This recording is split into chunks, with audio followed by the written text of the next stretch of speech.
অভয়নগরে নোয়াপাড়া মহিলা কলেজে পরিচালনা পর্ষদের পরিচিতি সভা অনুষ্ঠিত। নবগঠিত পরিচালনা পর্ষদের সভাপতি হলেন অ্যাডভোকেট সাকিল আহমেদ রিপন। দক্ষিণ বাংলা ডেস্ক রিপোর্ট। যশোরের অভয়নগর উপজেলার ঐতিহ্যবাহী নোয়াপাড়া মহিলা কলেজে নবগঠিত পরিচালনা পর্ষদের পরিচিতি সভা অনুষ্ঠিত হয়েছে। সোমবার ১ ডিসেম্বর সকালে নোয়াপাড়া মহিলা কলেজের আয়োজনে কলেজ মিলনায়তনে এ পরিচিতি সভা অনুষ্ঠিত হয়। সভায় সভাপতিত্ব করেন নোয়াপাড়া পৌর বিএনপির সিনিয়র সহসভাপতি ও পরিচালনা পর্ষদের সাবেক সভাপতি মাহমুদুল হাসান লিপু। প্রধান অতিথি হিসেবে বক্তব্য রাখেন কেন্দ্রীয় শ্রমিক দলের সিনিয়র সহসভাপতি ও অভয়নগর উপজেলা বিএনপি সভাপতি ফারাজি মতিয়ার রহমান। প্রধান বক্তা হিসেবে বক্তব্য রাখেন নবগঠিত পরিচালনা পর্ষদের সভাপতি, কেন্দ্রীয় কৃষক দলের সদস্য ও ঢাকা সুপ্রিম কোর্টের আইনজীবী অ্যাডভোকেট সাকিল আহমেদ রিপন।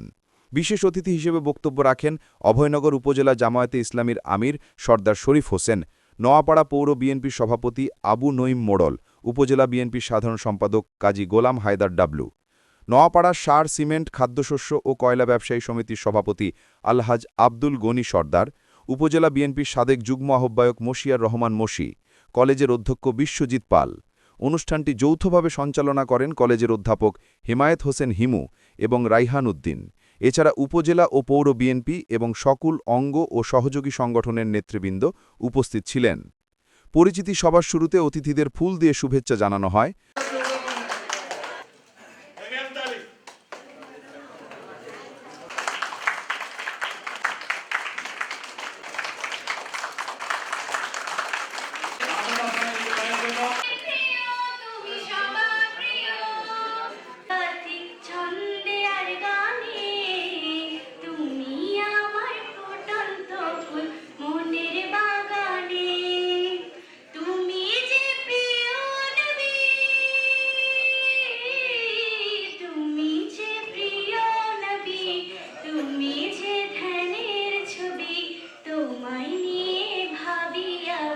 প্রতিটি ক্ষণে হৃদয় মাঝে মালা গাথি ছন্দে আর গানে, তুমি আমার ফুটন্ত ফুল মনের বাগানে।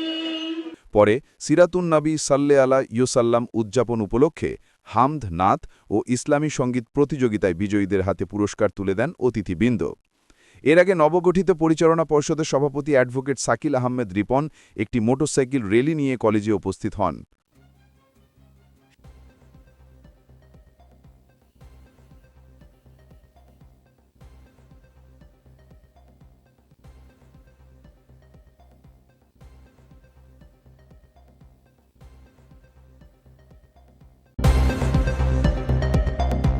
সত্যের সন্ধানে দক্ষিণ বাংলা।